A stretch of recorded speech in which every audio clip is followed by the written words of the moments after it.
Universe! Dito ang team Funny. Yan. At ngayon ay nasa Stars on the Floor. Dance break tayo. At nako, medyo ilang episodes na tayo na dalawa lang tayo mag-uusap ngayon. But this time, kasama namin ang one of the best coach sa dance sport. Ang dance sport queen natin. Please Walang welcome. iba. Coach Cheng! Let's go! Ayan. So, dalawang Denise ang nasa kaliwat kanan ko. At kami magda-dance sport, Coach Cheng. Kamusta? Yes, okay naman. Ready na ako. Ready na. Gawanon. So, walang pagsisisi at talagang alam namin meant to be na makakasayaw namin si Coach Cheng. Kasi parang Michael Jackson pa lang, gusto na namin siya makasayaw. Yes.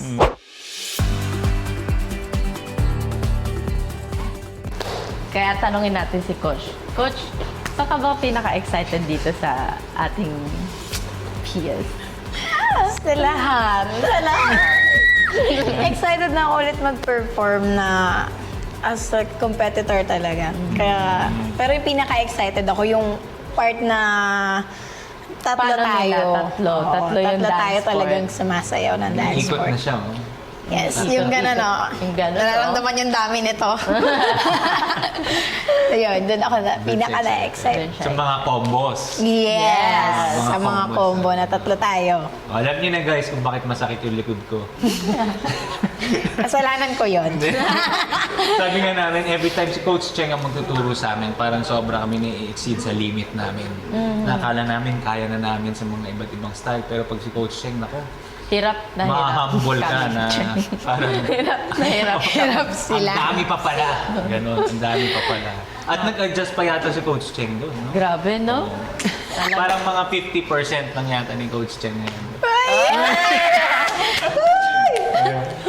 O dahil puro tayo tanong kay Coach Cheng, sa'yo naman, anong feeling mo mararamdaman ng ating viewers sa sayaw natin tatlo? Siguro ko mapapaano sila, wow. Oo, ganon. Ganon. Wow, ganon. Wow, ganon.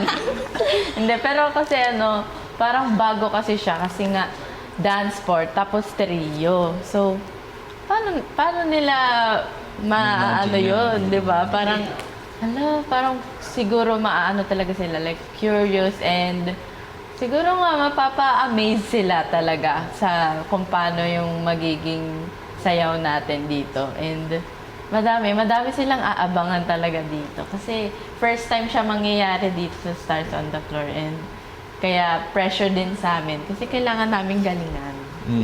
And mapantayan si Coach Cheng. Tsaka Uy! mapantayan mo ko.